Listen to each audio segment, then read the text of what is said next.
I am Kapil. Welcome back to my new channel NCERT land to land. अगर आप भी NCERT की हर एक लाइन पढ़ना चाहते हैं और उसको अच्छी तरह समझना चाहते हैं, और अगर आप भी या जेई या नीट के एस्पिरेंट हैं और आपको भी NCERT बहुत ज़्यादा इंपॉर्टेंट बुक लगती है, तो आप सब्सक्राइब कीजिए मेरे चैनल को और इस वीडियो को अंत तक देखिए। और आज इस वीडियो में अपन चैप्टर फर्स्ट क्लास 12 फिजिक्स पढ़ेंगे, ठीक है ना। तो चलो पढ़ते हैं। इस चैप्टर का नाम है इलेक्ट्रिक चार्जेस एंड फील्ड, जैसा कि आपको पता है। तो इसका हमने जो पीछे के टॉपिक पढ़ चुके हैं उसकी जो लिंक है उनकी वीडियोस की, वो लिंक मैंने डिस्क्रिप्शन में डाल दी है, तो आप वहाँ जाके चेक कर लेना, ठीक है ना। और आज हम स्टार्ट करेंगे इलेक्ट्रिक फील्ड लाइंस, जो कि एक बहुत महत्वपूर्ण टॉपिक है, बहुत ज़्यादा इंपॉर्टेंट टॉपिक है आपकी एग्जाम पॉइंट ऑफ व्यू से। तो चलो स्टार्ट करते हैं। We have study electric field in the last section. तो बोला अपन ने इलेक्ट्रिक फील्ड के बारे में लास्ट सेक्शन में पढ़ चुके हैं, और अगर आपने नहीं पढ़ा तो आप मेरी वीडियोस में जाके चेक कर लेना, वहाँ पर आपको इलेक्ट्रिक फील्ड मिल जाएगी, ठीक है ना। आगे बढ़ते हैं। It is a vector quantity. तो ये बोल रहा है ये एक वेक्टर क्वांटिटी, ठीक है ना। And can be represent as we represent vector. तो जैसे कि अपन वेक्टर्स को रिप्रेजेंट करते हैं, वैसे ही इलेक्ट्रिक फील्ड को भी अपन रिप्रेजेंट कर सकते हैं, ठीक है। तो चलो आगे बढ़ते हैं। तो आप भी अपनी NCERT उठा लीजिए और मेरे साथ अंडरलाइन करते लीजिए, ठीक है ना। Let us try to represent electric field या फिर E due to point charge pictorially. मतलब ये बोल रहा है कि अपन पिक्चर के थ्रू इलेक्ट्रिक जो फील्ड है उसको क्या रिप्रेजेंट करेंगे, जैसे यहाँ पर रिप्रेजेंट किया गया है इस डायग्राम में। तो आगे बढ़ते हैं। Let us point charge be place at a origin. तो बोल रहा है किसी भी पॉइंट चार्ज को ओरिजिन के ऊपर रख दिया, जैसे यहाँ पर रखा गया है, ठीक है ना। तो गाइस आगे बढ़ते हैं। Draw vector pointing along the direction of the electric field with their length proportional to the strength of the field at each point। तो ये बोल रहे हैं जैसे अपन यहाँ पर वेक्टर बना दिए, ये वेक्टर बन गया एक, ये वेक्टर बन गया, तो ऐसे हर जगह क्या है वेक्टर बनाए गए हैं, ठीक है ना। ड्रॉ द वेक्टर, वेक्टर को ड्रॉ कर दिया, ठीक है ना। Proportional to the strength of the field at each point, मतलब हर एक पॉइंट पे फील्ड के स्ट्रेंथ के साथ, यहाँ पर फील्ड ज़्यादा है तो यहाँ पर ज़्यादा, फिर यहाँ पर कम है, फिर यहाँ कम हो गई, फिर यहाँ कम हो गई, ठीक है ना। ऐसे इसके प्रोपोर्शनल अपन ने क्या कर दिया, यहाँ पर वेक्टर ड्रॉ कर दिए। Since the magnitude of the electric field at a point, मतलब एक पॉइंट पे जो इलेक्ट्रिक फील्ड की जो मैग्नीट्यूड है ना, decreasing inversely as a square, मतलब ये बोला इलेक्ट्रिक फील्ड का जो मैग्नीट्यूड है ना, decreasing inversely as the square of the distance. तो ये बोल रहा है ये रिलेशन बनेगा, ठीक है ना। यहाँ से ये बोल रहा है यहाँ पर inversely as the square of the distance of the point from the charge. Charge से जो इसकी जो दूरी है ना, उसकी क्या इन्वर्सली है, ठीक है ना। मतलब जैसे जैसे दूरी बढ़ती जाएगी वैसे वैसे जो मैग्नीट्यूड है वो घटता जाएगा, ठीक है ना। आप इतना समझ लीजिए, आप बस इस रिलेशन से समझ लीजिए, आपको पूरा समझ में आ जाएगा। Electric field proportional to R square, जैसे जैसे ये इलेक्ट्रिक फील्ड बढ़ेगी वैसे वैसे क्या होगा, ये घटेगा, ठीक है ना। और जैसे जैसे डिस्टेंस इसकी बढ़ेगी इलेक्ट्रिक फील्ड कम होगी, बस ये चीज़ समझ लीजिए आपको, और बाकी पूरा क्लियर हो जाएगा, ठीक है गाइस। तो आगे बढ़ते हैं। The vector get shorter as goes away from the origin. ये बोला जैसे जैसे ये ओरिजिन है ओनली, यहाँ पर ओरिजिन से जैसे जैसे ये वेक्टर दूर होता जाएगा तो क्या हो जाएगा, छोटा होता जाएगा। छोटा मतलब शॉर्टर, ठीक है, मतलब कम होता जाएगा, ऐसे बोल रहा है। ऑलवेज पॉइंटिंग रेडिकली आउटवर्ड, और ये बोल रहा है हमेशा क्या है, रेडिकली मतलब बाहर निकला हुआ, आउटवर्ड मतलब बाहर, रेडिकली मतलब एकदम 90 डिग्री से, ठीक है, बोल रहा है बाहर निकला हुआ दिखा रहा है, ठीक है ना अपन को, क्योंकि यहाँ पर पॉजिटिव चार्ज लिया गया इसलिए क्या है आउटवर्ड है, बाहर निकला है, ठीक है ना। ये बोल रहा है गाइस। तो आगे बढ़ते हैं। जैसे कि इस पिक्चर में दिखाया गया, show as a picture in this figure arrow each arrow indicate the electric field. तो प्रत्येक जो अपनी एरो दी गई ना, यहाँ पर देखो ये एरो क्या कर रही है, इलेक्ट्रिक फील्ड को रिप्रेजेंट कर रही है, ठीक है गाइस। मान लो ये रिप्रेजेंट कर रही है, तो हर एक इलेक्ट्रिक फील्ड को रिप्रेजेंट कर रही है, हर एक एरो। चलो आगे बढ़ते हैं। I example the force acting on a unit positive charge. ये बोला जो भी फोर्स लग रहा है ना इस पॉइंट चार्ज के ऊपर, place at the tail of the arrow, इस एरो के टेल के ऊपर क्या लग रहा है, ठीक है ना। आगे बढ़ते हैं। कनेक्टिंग द एरोज, मतलब इन सब कनेक्ट जितने भी एरोज हैं इन सबको अगर अपन कनेक्ट कर देंगे, कर दिया कनेक्ट, ठीक है ना। पॉइंटिंग इन वन डायरेक्शन, तो बोल रहा है एक डायरेक्शन के अंदर सबको कनेक्ट कर दिया, चलो फिर करते हैं, कर दिया, ठीक है ना। आपने भी कर दिया होगा, चलो ठीक है आगे बढ़ते हैं। कनेक्ट कर दिया and resulting figure represent a field line. तो ये बोला जब अपन इसको कनेक्ट कर देंगे तो क्या हो जाएगी, फील्ड लाइन बन जाएगी, ठीक है गाइज। तो आप भी कर रहे होंगे मेरे साथ साथ, चलो ठीक है। समझ में आया ना, समझ में आया तो लाइक ठोकिए प्लीज़। चलो स्टार्ट करते हैं आगे। वी थस गेट मे, तो ये बोल रहा है we thus get many field lines. तो ये बोल रहा है अपन को बस से बहुत सारी फील्ड लाइन्स क्या अपन ले सकते हैं, ठीक है ना। तो मान लो ये हो गई, वो बहुत सारी फील्ड लाइन्स अपन ऐसे कैसे कर सकते हैं, ये बोल रहा है, ठीक है ना। आगे बढ़ते हैं। All pointing outwards from the point charge. ये बोल रहा है सारी पॉइंट चार्ज की क्या आउटवर्ड मतलब बाहर निकली हुई है, ठीक है ना। Have we lost the information about the strength. अभी अपन से पूछ रहा है कि अपन ने इसकी जो इन्फॉर्मेशन है स्ट्रेंथ की एंड और मैग्नीट्यूड की ऑफ द फील्ड की नाउ, बोले अपन ने क्या खो दी है। लॉस मतलब खोना, ठीक है ना। क्या अपन ने इन्फॉर्मेशन है इसकी स्ट्रेंथ की और मैग्नीट्यूड की क्या खो दी है फील्ड की, because it was contained in the length of the arrow. क्या बोला ये क्या, it was contained in the length of arrow. ये बोला जो एरो की अपन ने लेंथ ले ली यहाँ पर, ठीक है। तो क्या अपन इसकी जो मैग्नीट्यूड है और जो इसका जो स्ट्रेंथ है वो क्या आपने खो दी है, तो इसका आंसर होगा नो, ठीक है, नहीं खोई है। नाउ द मैग्नीट्यूड जो of the field is represent by density of the field length. तो ये बोल रहा है एनसीईआरटी खुद ही अपन से क्वेश्चन कर रही है और खुद ही उसका आंसर दे रही है, ठीक है गाइस। तो ये बहुत अच्छी बात है। देखो मतलब ये पहले तो पूछती है कि क्या अपन ने इसकी स्ट्रेंथ और इसका मैग्नीट्यूड खो दिया है, तो बोलते हैं नहीं खोया है, खुद ही आंसर दे दिया नहीं खोया, ठीक है ना। और फिर बाद में इसने खुद ही बता दिया आंसर कि अब क्या है कि मैग्नीट्यूड इसकी कैसे आएगी, density of the field length से। अब डेंसिटी क्या होती है, डेंसिटी मतलब होती है घनत्व। घनत्व मतलब जी कितना, मतलब ये एरिया की दी, मान लो से ये कोई यहाँ पर चार्ज ले लिया अपन ने, कोई चार्ज पार्टिकल ले लिया, तो कितनी फील्ड लाइन्स यहाँ से पास हो रही है, ठीक है ना। उसकी जैसे मान लो यहाँ पर ज़्यादा फील्ड लाइन पास हो रही है तो यहाँ कम होगी, तो इसका डेंसिटी क्या ज़्यादा हो गई, ठीक है ना। ऐसे इस हिसाब से ले सकते हो, तो डेंसिटी के रूप में आ गई यहाँ पर, ठीक है ना। अब E is stronger near the charge, जैसे मान लो अपन ने एग्जाम्पल दिया था अभी वैसा ही, E is stronger, electric field is stronger near the charge, समझ रहे हो, ठीक है ना। So the density of the field length is more near the charge. तो ये बोल रहा है कि डेंसिटी जो होगी ना अब चार्ज के पास में क्या होगी, ज़्यादा होगी, ठीक है ना, समझ रहे हो गाइस। और and the lines are closer, और लाइन जब पास में होगी ना तो क्या डेंसिटी ज़्यादा होगी, क्योंकि यहाँ पर से ज़्यादा फील्ड लाइन्स पास करेगी, ठीक है ना। Away from the charge the field gate weaker and density of the field lines is less, resulting in well spreading line. तो ये बोल रहा है अगर अपन ये चार्ज है, चार्ज अगर दूर से कहीं लेंगे ना तो क्या होगा, यहाँ से डेंसिटी कम हो जाएगी और फील्ड लाइन्स भी कम हो जाएगी, ठीक है। आप समझ रहे होंगे, अगर आप समझ रहे होगे तो प्लीज़ सब्सक्राइब दिस चैनल। अब आगे पढ़ते हैं। अनदर पर्सन में ड्रॉ मोर लाइन, तो ये बोला है कोई दूसरा बंदा ज़्यादा लाइन ले सकता है, मान लो यहाँ पर, तो लाइन्स कोई मतलब नहीं है। But the number of lines is not important, कि कितनी नंबर ऑफ लाइन्स है ये इंपोर्टेंट नहीं करती, ठीक है यहाँ पर।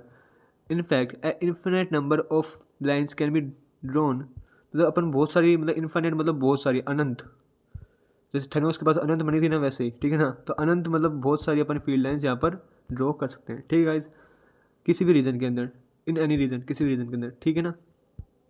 अब यहाँ बताएं, it is relative density of lines in different region which is important. ये बोलता है रिलेटिव डेंसिटी इंपॉर्टेंट होती है। अब आप बोलोगे रिलेटिव डेंसिटी क्या होती है, इसका मतलब ये है कि it is relative density of lines in different region which is important. ये बोल रहा है कि बस ये लाइन्स की क्या घनत्व, मतलब लाइन की डेंसिटी इंपॉर्टेंट करती है। जैसे मान लो रिलेटिव डेंसिटी इंपॉर्टेंट करती है, जैसे मान लो यहाँ पर क्या है, यहाँ पर लाइन्स, यहाँ पर मान लो ये यहाँ पर एक कोई अपन ने ले लिया रीजन ले लिया, मान लो कोई है ना, यहाँ पर रीजन ले लिया और एक रीजन यहाँ पर ले लिया, ठीक है। तो ये बोल रहा है कि यहाँ पर तो क्या होगा, फील्ड लाइन ज़्यादा होगी, ठीक है ना, तो इसकी रिलेटिव डेंसिटी क्या है, हाई होगी बहुत, और यहाँ पर क्या फील्ड लाइन्स कम है तो इसकी रिलेटिव डेंसिटी क्या होगी, कम होगी। तो आप इस चीज़ से यहाँ पर समझ सकते हो, ठीक है ना। बस ये इंपॉर्टेंट करता है और कुछ भी इंपॉर्टेंट नहीं करता, तो यहाँ पर दिया गया आपको। अब आगे बढ़ते हैं। We draw the figure of the plane of paper in 2 dimension but we live in 3 dimension. बोल रहे हैं अपन वैसे 3 डायमेंशन में रहते हैं, लेकिन अपन एक मतलब 2 डायमेंशन का प्लेन बना सकते हैं, ठीक है ना, ये बोल रहे हैं यहाँ पर। So if we one wish to estimate the density of field lines, one has considered the number of field lines per unit cross section area perpendicular to the lines. ये बोला है कि अपन अगर चाहें कि अपनी डेंसिटी निकालना चाहिए फील्ड लाइन्स की, तो कैसे एस्टिमेट करेंगे, कैसे अनुमान लगाएंगे। तो ये बोल रहा है कि एरिया के बेस पे निकाल सकते हैं, मान लीजिए कि इस एरिया से कितना फील्ड लाइन्स निकल रहा है, ठीक है ना, तो उस बेस पे अपन निकाल सकते हैं। तो ये बोल रहा है और कुछ नहीं बोल रहा, ठीक है ना। मतलब कोई भी रीजन है उसके परपेंडिकुलर कितनी फील्ड लाइन्स गई है बस उसके हिसाब से निकाल सकते हैं, ठीक है ना गाइस। तो ये बोलने की कोशिश कर रहे हैं यहाँ पर। Since the electric field decrease as the square of the distance from the point and area closing charge increasing as the square of the distance, the number of the field line crossing the enclosing area remain constant। तो ये simple सी बात ये बोल रहा है कि electric field है ना वो क्या होगी, डिक्रीज होगी। कब डिक्रीज होगी, मान लीजिए यहाँ पर इलेक्ट्रिक फील्ड है, ये कैसे डिक्रीज होती जा रही है, कब डिक्रीज हो रही है, जब नहीं क्या जो पॉइंट चार्ज की जो डिस्टेंस है ना अपनी वो क्या दूर होती जा रही है। मान लो यहाँ पर ये रीजन ले लिया अपने, तो इलेक्ट्रिक फील्ड क्या है यहाँ पर कम है, बस इतनी सी बात समझा रहा है। And area enclosing the electric field increasing, जब जब अपना एरिया बढ़ता जा रहा है ना, मतलब एरिया बढ़ रहा है जैसे जैसे मान लो ये अपनी डिस्टेंस बढ़ रही है ना, वैसे वैसे क्या हो रहा है, एरिया भी बढ़ रहा है। ठीक है, जैसे मान लो यहाँ पर कितना था, एरिया कम है। ठीक है, तो यहाँ पर एरिया कम है, तो यहाँ पर क्या होगा, इतना बड़ा सारा एरिया हो गया। ठीक है, इसका इलेक्ट्रिक फील्ड लाइन्स का, तो ये समझाने की कोशिश कर रहा है। ठीक है ना, तो इसे मान लो यहाँ पर एरिया ज़्यादा हो गया, तो ये समझाने की कोशिश कर रहा है। इलेक्ट्रिक फील्ड लाइन्स तो कम होगी, कैसे कैसे, as the square of the distance, distance की स्क्वायर अगर बढ़ेगी तो इलेक्ट्रिक फील्ड लाइन्स तो कम होगी। और बढ़ेगा, क्या बढ़ेगा, बढ़ेगा चार्ज, जो इसकी जो एरिया है ना वो क्या होगा, बढ़ जाएगा। ठीक, इतनी सी बात समझाने की कोशिश कर रहा है गाइस। बस 2 ही पॉइंट यहाँ से सामने आए अपने यहाँ से, और कुछ भी नहीं आया। और ये बोल रहा है जो नंबर है ना, जितने भी नंबर यहाँ पर देखिए, number of field lines crossing the enclosing area remain constant. जितनी भी नंबर ऑफ फील्ड लाइन्स यहाँ पर 1 2 3 4 5 जितनी भी फील्ड लाइन्स थी ना, वो वैसी की वैसी रही। ठीक है ना, तो फील्ड लाइन्स ना कम हुई ना ज़्यादा हुई, वो क्या है, कॉन्स्टेंट है। कम ज़्यादा क्या हो रहा है यहाँ पर, एरिया बढ़ रहा है। ठीक है ना, एक चीज़ तो एरिया बढ़ रहा है, और कम क्या हो रहा है, इलेक्ट्रिक फील्ड कि जो डेंसिटी यहाँ पर ज़्यादा थी, यहाँ पर क्या होगी, कम होगी। बस इतना आपको समझना है। ठीक है गाइज, तो आप समझ गए होंगे। अब आप पढ़ते हैं आगे। We started by saying that the electric field lines carrying information about the direction of electric field at different point in space. तो ये सिंपल सी बात है, बोल रहे हैं स्पेस के अंदर अलग अलग पॉइंट्स पे इलेक्ट्रिक फील्ड लाइन क्या करती है, अपनी इसे डायरेक्शन को कैरी करके रखती है। मान लो इधर जा रही है, इधर जा रही है, ऐसे करके। ठीक है ना, तो बस ये सिंपल सा है। Having drawn A set of electric या फिर field lines, the relative density या फिर क्लोजनेस, रिलेटिव डेंसिटी को अपन क्लोजनेस भी बोल सकते हैं। ठीक है ना, तो आगे बढ़ते हैं। Closeness of field lines at different points indicates the relative. अब क्या इंडिकेट करती है, बोल रहा है कि अगर अपन ड्रॉ करें फील्ड लाइन्स को, तो इंडिकेट क्या करेगी, the relative strength of electric field at those point, मतलब उस पॉइंट पे कितनी स्ट्रेंथ है उसकी। ठीक है ना, वो क्या करेगी, इंडिकेट करेगी। The field lines crowd where the field is strong. ये बोल रहा है कि जहाँ पर फील्ड लाइन ज़्यादा होगी या फिर ज़्यादा भारी बात मात्रा में होगी, वहाँ पर तो क्या है, फील्ड क्या होगी, स्ट्रॉन्ग होगी। और जहाँ पर कम होगी ना, तो वहाँ क्या क्या होगी, फील्ड। मान लो यहाँ पर इस एग्जाम्पल से हम समझ सकते हैं। ठीक है ना, तो ये बोल रहा है, उस वही बात बोल रहा है घुमा फिरा के, जहाँ पर ज़्यादा घनत्व होगा, ज़्यादा क्राउड होगा, वहाँ पर तो फील्ड लाइन्स या फिर इलेक्ट्रिक फील्ड ज़्यादा होगी। ठीक है ना, मतलब ज़्यादा होगा इसका स्ट्रेंथ। और जैसे अगर तुम अपन दूर चल जाएंगे तो क्या, स्ट्रेंथ कम हो जाएगी। बस इतनी बात समझाने की कोशिश कर रहा है आपको, ये बार बार घुमा फिरा के वही बात बोल रहा है। ठीक है, आप समझ चुके होंगे। अब आगे बढ़ते हैं। फिगर 1.16 इसकी बात कर रहा है। ठीक है ना, shows A set of field line. जैसा आपने पढ़ समझ चुके होंगे इसको देख के आराम से। ठीक है, ये समझाने की कोशिश कर रहा है। We can imagine two equal small and small element of area place at R point R. जैसे मान लो point R and S normal to the field lines there. ये तो अब ले लिया आर और ये ले लिया एस। ठीक है, इसकी बात कर रहे हैं यहाँ पर, इन दोनों को अपन ले लिया। अब आगे क्या किया इसने, आगे देखते हैं। हाँ ठीक है, the number of field lines in our picture cutting the area element is proportional to the magnitude of the field at this point. तो बोल रहा है उस पॉइंट के ऊपर क्या कर रहा है, ये प्रोपोर्शनल है, मतलब जितनी जितनी नंबर ऑफ फील्ड लाइन्स आ रही है ना, उसका इसका मैग्नीट्यूड है। ठीक है ना, इतना बात कर रहे हैं। तो इसका मैग्नीट्यूड क्या होगा, ज़्यादा होगा, ऊपर वाले का मैग्नीट्यूड क्या होगा, कम होगा। आपको दिख ही रहा है कि यहाँ पर लिखा हुआ है साफ से, रीजन स्ट्रॉन्ग फील्ड का, और यहाँ पर रीजन किसका है, वीक फील्ड का। ठीक है ना, अब आगे देखते हैं क्या बोलता है आगे। ठीक है, the picture shows the field R is stronger than the at S. तो ये बोला है आर जो का जो रीजन है वो क्या स्ट्रॉन्ग होगा, क्योंकि यहाँ पर ज़्यादा लाइंस जा रही हैं यहाँ से। ठीक है ना, और यहाँ पर क्या है, ये रीजन क्या है, वीक है। ठीक है ना, तो आपको इससे दिख ही रहा होगा अगर आपने अच्छी तरह पढ़ा होगा डेंसिटी के बारे में। तो अगर नहीं पढ़ा तो प्लीज़ पढ़िए, इतनी सी बात है और कुछ ही नहीं है। To understand the dependence of the electric field या फिर field lines on the area और rather the solid angle subtend by an area element. तो बोला मतलब अपन समझने के लिए, क्या समझने के लिए कि फील्ड लाइन्स का एरिया पे क्या डिपेंडेंस है, वो समझने के लिए अपन क्या एक चीज़ मानते हैं, छोटी सी चीज़, सॉलिड एंगल मानते हैं। ठीक है ना, कि किसी भी एरिया के मान ली कोई एरिया, उसको सॉलिड एंगल जैसे मान लेते हैं। तो आगे बढ़ते हैं, क्या बोलता है, let us try to relate the area with solid angle a generalize of angle in 3 dimension. 3 dimension के अंदर एक छोटा सा एंगल मान लेते हैं। ठीक है ना, अब आगे बढ़ते हैं। आगे कुछ भी नहीं है, बस वही घुमा फिरा के वही बात बार बार बोला जा रहा है। इस पूरी लाइन में पैराग्राफ में रियलिटी में बता रहा हूँ आपको, वही बताएगा बस कि पास में इलेक्ट्रिक फील्ड ज़्यादा होती है, दूर कम होती है, बस इतनी सी बात है और कुछ भी नहीं है। ठीक है ना, तो अब पढ़ते हैं आगे। Recall how a plane या फिर angle is defined in 2 dimension. Let a small transversal line element delta L placed at a distance r from a O point से, then the angle subtended by delta L तो पहले आप ये सवाल उठता होगा आपके मन में कि सॉलिड एंगल क्या होता है, ठीक है ना। तो अपन देखो यहाँ पर सॉलिड एंगल के बारे में थोड़ा पढ़ते हैं, नीचे दिया गया है यहाँ पर देखो। Solid angle is a measure of कोण, मतलब ये बोल रहा है इसे एक कोण की तरह होता है, ठीक है, कोण की तरह होता है। आगे पढ़ते हैं। Consider the interaction of given cone with the sphere of R, मतलब बोल रहा है उसकी स्पेयर की जो रेडियस है ना वो क्या है, आर है, ठीक है ना। तो ये सॉलिड एंगल के बारे में बता रहा है, ठीक है ना। तो सॉलिड एंगल के बारे में हम पढ़ चुके हैं थोड़ा सा, एक कोण की तरह होता है, फर्स्ट चीज़ तो ये। और सेकंड चीज़ ये है कि नहीं क्या, मतलब इसकी जो रेडियस है ना उसे यहाँ पर आर दी गई है, ठीक है ना। और सॉलिड एंगल ऑफ द कोण is defined as a equal, किसके इक्वल दिया गया है, delta S upon R square, ठीक है ना। तो इसके इक्वल दिया गया है, वेयर डेल्टा एस क्या है, delta S is the area of the sphere cut out by the कोण। जो कोण के द्वारा जो स्फेयर का जो स्फेयर होगा ना ये वाला, इसका क्या होगा, एरिया होगा। तो यहाँ पर इस स्फेयर की रेडियस कितनी होगी, आर, ठीक है ना। यहाँ से रेडियस देख लेना आप, ओके। तो ये होता है सॉलिड एंगल। तो थोड़ा ऊपर वापस आते हैं अपन यहाँ पर। तो सॉलिड एंगल के बारे में अपन ने जान लिया, अपन यहाँ पर पहुँच गए थे, यहाँ से पढ़ना स्टार्ट करते हैं, ठीक है गाइस। तो then the angle subtend by delta L at O can be approximately as delta theta is equals to delta L upon R, ठीक है ना। अब आगे बढ़ते हैं। Likewise, in three dimension, in solid angle subtended by a small perpendicular plane delta s at a distance r can be written as delta s upon R square लिख सकते हैं। Delta S upon R square कितना होता है, solid angle होता है, अपन को पता है, ठीक है ना। तो बस वो लिख सकते हैं। We know that in a given solid angle the number of radical field line is the same, ठीक है ना। तो अपन को पता है, यहाँ पर दिया गया एनसीईआरटी के खुद के लिखा गया यहाँ पर कि रेडिकल फील्ड लाइन्स होती है ना वो सेम होती है, ठीक है, सॉलिड एंगल के अंदर जो उनके नंबर्स होते हैं सारे सेम होते हैं, ओके गाइज। तो अब आगे बढ़ते हैं। फिगर 1.16 के अंदर क्या दिया गया है, P1 एंड P2 दिया गया है, जिससे यहाँ पर दिखाया गया है P1 ये रहा और P2 ये रहा, ठीक है, यहाँ पर दिखाया गया है। तो इनके बारे में यहाँ पर बात कर चल रही है, देखते हैं क्या बात चल रही है।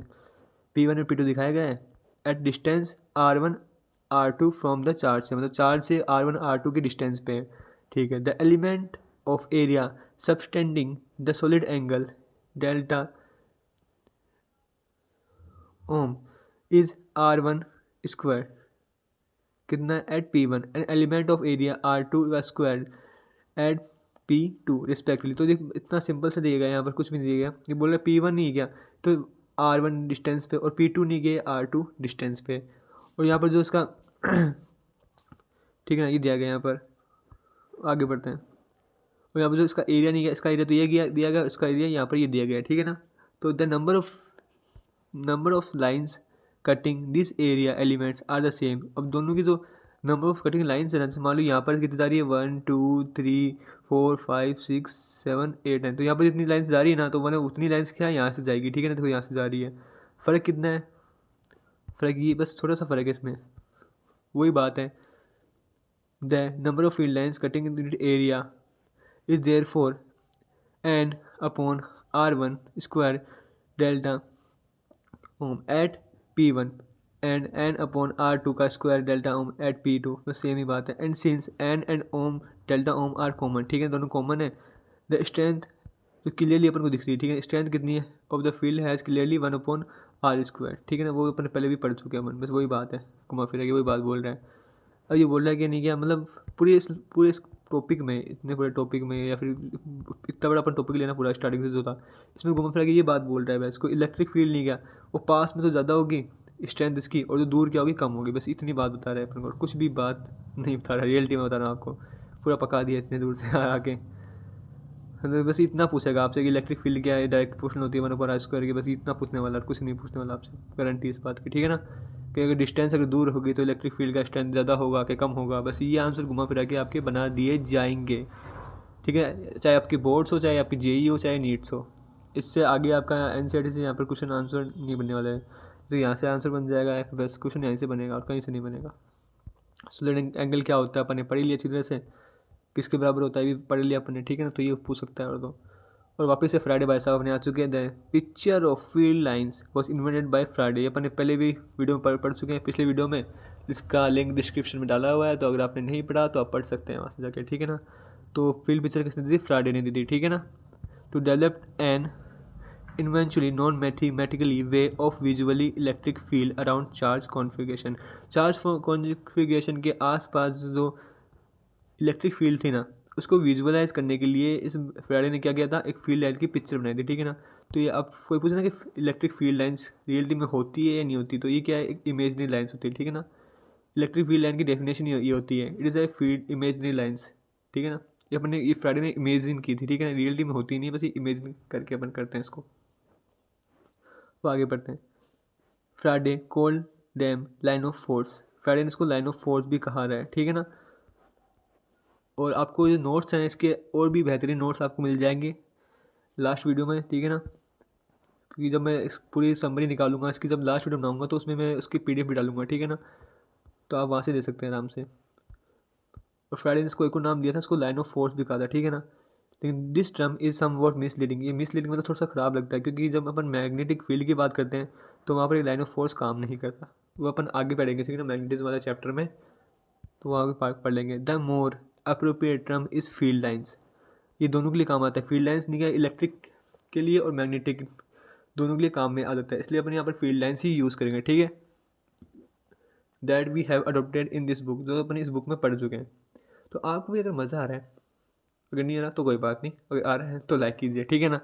तो पढ़ते हैं। Electric field lines are thus a simple, क्या दब गया ये electric field lines are thus a simple pictorially mapping the electric field around the configuration of charge. Configuration of charge की क्या है, अराउंड मतलब इसको मान लो छोटा सा चार्ज अपना चुन्नू सा चार्ज, ठीक है ना। इसके आसपास क्या है ये, इसके आसपास, इस चार्ज के आसपास क्या है, कॉन्फिगरेशन है, ठीक है ना, बस और कुछ भी नहीं है। ये बता रहा है अपन को। An electric field line is general, general के अंदर बात करें सामान्य है, क्या है, एक कर्व है, in such way that the tangent to it at each point it in the direction of the net field at that point. तो देखो ऐसे यहाँ पर दिया गया अपन को, बस इसकी डेफिनेशन है, ठीक है। इलेक्ट्रिक फील्ड लाइन की पूछे ना, इलेक्ट्रिक फील्ड क्या है, इलेक्ट्रिक फील्ड लाइन कर्व है, ऐसे वे में जो टेंजेंट निकालता है हर एक पॉइंट से, जो मान ली निकालेगी वैसे, ठीक है ना। अब ये जो बोल रहा है लाइन्स कभी कभी तो बाहर की तरफ होती है, कभी अंदर की तरफ होती है, ये भी अपन पढ़ने वाले अच्छी तरह से, तो बने रहिए मेरे साथ अंत तक। अपन मस्त तरीके से पढ़ेंगे लाइन टू लाइन, जैसे कि मैंने कहा था पहले भी। और बाकी यूट्यूब्स में आपको नहीं मिलेगा ऐसा कि लाइन टू लाइन कोई भी समझाएगा, आपको जो बकवास लाइनें छोड़ देते हैं, लेकिन मैं यहाँ पर आपको हर एक लाइन समझाऊंगा, ठीक है गाइज। तो बने रहिए मेरे साथ में। An arrow of the curve is obviously necessary to specify the direction of the electric field from the two possible direction indicate by tangent to the curve. ये बोल रहे हैं कि इनके जो एरो है ना, जैसे मान लो इसकी एरो है, ये अपन को समझाती है कि टू पॉसिबल डायरेक्शन हो सकती है, ठीक है ना। ये यहाँ से निकल रही तो सिंपल सी बात ये है कि 3 डायमेंशन में ही इलेक्ट्रिक फील्ड को अपन समझा सकते हैं। Electric field is a space curve, ये क्या स्पेस कर्व है, और S A curve in 3 dimension. तो 3D के अंदर भी इलेक्ट्रिक फील्ड होती है, या फिर 3D के अंदर ही इलेक्ट्रिक फील्ड होती है, ठीक है ना। तो थोड़ा आगे बढ़ते हैं। फिगर 1 पॉइंट, जैसे ये मान लीजिए कितने सारे 1.17 की फिगर है, ठीक है ना, सारे के सारे। Shows the field lines around some space simple configuration, कुछ सिंपल कॉन्फ़िगरेशन दिए, जैसे 1 वाला दिया है, B वाला दिया हुआ है, C वाला दिया है, D वाला दिया है, ठीक है, कुछ स्पेशल कॉन्फ़िगरेशन दिए हुए हैं, उसके बारे में पढ़ते हैं अपन। स्टार्ट करते हैं। तो अपन कहाँ तक आ गए, ठीक है। As mention earlier the field lines are 3D space, field line कैसे होते हैं, 3D के स्पेस होते हैं, ठीक है। मतलब इसकी जो फील्ड लाइन आएंगे ऊपर जाएंगे, मतलब हर जगह से आएगी, ठीक है ना, 3D स्पेस होती है। The field lines of a positive charge, अभी पॉजिटिव चार्ज की बात करिए। अब पॉजिटिव चार्ज कौन सा है, ये अपना पॉजिटिव चार्ज है, ठीक है ना, ये कौन सा है, पॉजिटिव चार्ज है। Are radially outward while those और single negative charge radially inward. अब आउटवर्ड किसके लिए, यहाँ क्या है, यहाँ पर सही से देखना, ये देखो बाहर निकली गई है, ये देखो ऐसे नहीं कि इसकी निशानी के देखो बाहर की तरफ है, ठीक है ना, बाहर की तरफ है ना। तो ये क्या है, रेडिकली आउटवर्ड है, किसके, पॉजिटिव चार्ज के लिए, और नेगेटिव चार्ज के लिए कितने, इनवर्ड है, मतलब अंदर की तरफ है, ठीक है ना। देखो जैसे आपको यहाँ दिख रहा होगा अंदर की तरफ है, ठीक है ना। आपकी NCERT खोलो और वहाँ से देख लो, या फिर यहाँ आपको दिख ही रहा होगा इनवर्ड, ठीक है ना, अच्छी तरह से। ये अंडरलाइन कर देना अपनी NCERT खोल के, ठीक है ना, बहुत ज़्यादा इंपॉर्टेंट चीज़ है, 3-4 तो ये पॉइंट्स भी सारे इंपॉर्टेंट है आपके लिए। तो और भी अब थर्ड वाले की बात करते हैं। The field lines around system of 2 positive charge, मतलब 2 पॉजिटिव चार्ज है, ये क्या है, 2 पॉजिटिव चार्ज है, ये भी पॉजिटिव है और ये भी पॉजिटिव, ठीक है ना। तो इनके लिए फील्ड कैसी होगी, पढ़ते हैं। Give a vivid pictorial description of their mutual repulsion, मतलब रिपल्शन करेंगे, ये यहाँ से रिपल्शन करेगा, ये भी बाहर निकलेगा और ये भी बाहर निकलेगा, तो ये एक दूसरे को मिलेगी नहीं, और दूसरे क्या है, बाहर बाहर निकल जाएंगे दोनों, कि दोनों की डायरेक्शन बाहर की तरफ ही होगी, ठीक है ना, क्योंकि दोनों पॉजिटिव चार्ज है। Okay guys, while those around the configuration of 2 equal and opposite charges, plus या माइनस ले लें, या डाइपोल चार्ज ले लें, तो कोई भी आपको कहना कि डाइपोल का कॉन्फ़िगरेशन बनाओ तो ये बन जाएगा, या फिर प्लस माइनस का बनाओ तो भी ये बन जाएगा, ठीक है ना। तो ये डाइपोल का कॉन्फ़िगरेशन हो जाएगा। Okay, some clearly mutual attraction between the charges, ये अट्रैक्शन तो आपको दिखाई रहा है। जैसे मान लो ये तो नेगेटिव, तो ये अंदर जा रहा है, ये पॉजिटिव तो ये बाहर निकाल रहा है। ये नेगेटिव है इसलिए क्या जा रहा है, अंदर जा रहा है, ठीक है ना, इसके इसे अंदर जा रहा है। ये पॉजिटिव तो क्या बाहर निकाल रहा है, बस इतनी बात है। अब आगे बढ़ते हैं।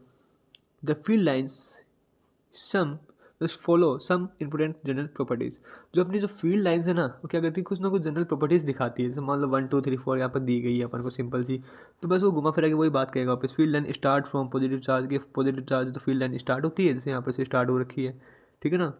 And with in negative charge, negative charge में एंड हो जाती है। आगे यहाँ पर सिंगल चार्ज होगा, if there is single charge they may start और एंड, मतलब स्टार्ट तो जाएगी और एंड कहाँ पर होगी, इन्फिनेटिव होगी, ठीक है ना। जैसे मान लो यहाँ पर सिंगल चार्ज दिया गया है तो स्टार्ट होगी, अब एंड कहाँ होगी इसका पता नहीं, ठीक है ना। इन्फिनेटिव होगी, इसका कोई अंत नहीं है, बहुत दूर तक दूर जा सकती है, ठीक है, ऐसे बहुत दूर दूर चल जाएगी। अगर यहाँ पर पॉजिटिव और नेगेटिव की बात करें तो यहाँ पर क्या इसमें से तो स्टार्ट हो जाएगी और चल जाएगी इसमें नेगेटिव वाले में चल जाएगी, ठीक है ना गाइस। तो यहाँ पर से हम समझ सकते हैं इसको आराम से। और आगे पढ़ते हैं। In a charge free region, कोई चार्ज फ्री रीजन ले रखा है, electric field lines can taken to be continuously curve without any break, मतलब यहाँ पर चार्ज फ्री रीजन में जब चार्ज नहीं है, ठीक है ना, तो जो अपनी फील्ड लाइन्स है ना वो कहीं भी टूटेगी नहीं, ठीक है ना। मैं प्लस माइनस ले रखा है मान लो यहाँ पर, तो ऐसे ऐसे जाती रहेगी बिना किसी दिक्कत के, ऐसे बोल रहा है, ठीक है ना इसने। फिर थर्ड पढ़ते हैं। चार्ज फ्री रीजन के अंदर क्या होगा, कंटिन्यूसली कर्व बनेंगे विदाउट एनी ब्रेक, ठीक है। इलेक्ट्रिक फील्ड लाइन्स के कंटिन्यूसली कर्व बनेंगे, वैसे आपको ये रखना है कि चार्ज फ्री रीजन के अंदर क्या होता है, कंटिन्यूसली कर्व बनते हैं। और फर्स्ट वाले में क्या था कि पॉजिटिव चार्ज से तो निकलती है और नेगेटिव वाले में जल्दी जलती है, ठीक है ना। और सिंगल चार्ज होगा तो पॉजिटिव, मतलब सिंगल चार्ज होगा तो निकल जाएगी, स्टार्ट हो जाएगी, एंड कहाँ पर होगी, इन्फिनेटिव होगी। सिंपल टॉपिक है, मतलब सिंपल इसकी क्या है प्रॉपर्टीज़ है। और थर्ड प्रॉपर्टी क्या है, two field lines never be in cross each other, मतलब कभी भी एक दूसरे को क्या क्रॉस नहीं करी। जैसे आपको देखो यहाँ पर दिख रहा है क्रॉस नहीं कर रही एक दूसरे को, ठीक है। मतलब क्रॉस का मतलब कैसे है, क्रॉस का मतलब ये, मतलब जैसे मान लो यहाँ पर एक दूसरे को ऐसे काटेगी नहीं, ठीक है ना। तो मान लो ये ऐसे यहाँ पर आ गई, इसको काट दिया, ऐसे काटेगी नहीं एक दूसरे को, ठीक है ना। तो मिल जाएगी एक दूसरे के अंदर, लेकिन ऐसे ये मिल गई ना, ऐसे मिल जाएगी लेकिन काटेगी नहीं, ठीक है, एक दूसरे को। इंटरसेक्शन जो चीज़ है यहाँ पर वो नहीं करेगी बिल्कुल भी, ठीक है ना। बस ये बताया गया यहाँ पर। अगर ये इंटरेक्शन कर देगी तो इसकी अलग डायरेक्शन हो जाएगी जो पॉसिबल नहीं है, इसलिए never be intersection each other. Okay, third point ये हो गया। Fourth point, electrostatic field lines do not form any close loop, तो इलेक्ट्रोस्टैटिक जो फील्ड लाइन होती है ना कभी भी क्लोज लूप नहीं बनाती।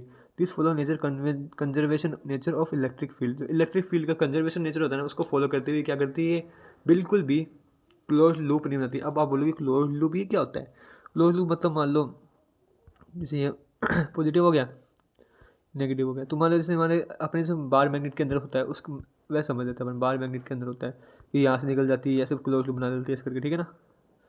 ऐसे करके जैसे यहाँ से निकली लाइन से यहाँ पर कुछ डल गई, यहाँ निकली यहाँ से वापस घूम के आ गई, तो वैसे क्लोज लूप नहीं बनेगी, ठीक है ना। तो यहाँ से सिंपल सा बनेगा कि यहाँ से निकलेगी तो इसमें जाएगी, ठीक है ना। वैसे तो कभी भी नेवर भी फॉर्म क्लोज लूप। और आगे क्लोज लूप के बारे में आप मैग्नेटिज्म वाले चैप्टर में मस्त तरीके से पढ़ लेंगे अपन, ठीक है ना। तो इस के साथ बने रहिए मेरे साथ और आगे पढ़ते रहिए, ठीक है ना। तो आपको बहुत ज़्यादा मजा आने वाला है, पक्का पक्का, ये गारंटी मेरी है। आपको हर एक लाइन क्लियर होने वाली है यहाँ पर, ठीक है ना। मैं कभी नहीं होऊंगा अपनी पूरी जिंदगी में जितना इसमें चिल्लाऊं, मुझे चाहिए ही चाहिए। तो लाइक मारो, और अगर तुम लोग नए हो तो सब्सक्राइब करो, वो जो लाल वाला बटन है उस पर फूट फेंक के मारो या फिर मोमबत्ती, मुझे नहीं पता, बस क्लिक हो जाना चाहिए। अब मैं भी जा रहा हूं, मुझे पैसों के पीछे भागना है। बाय।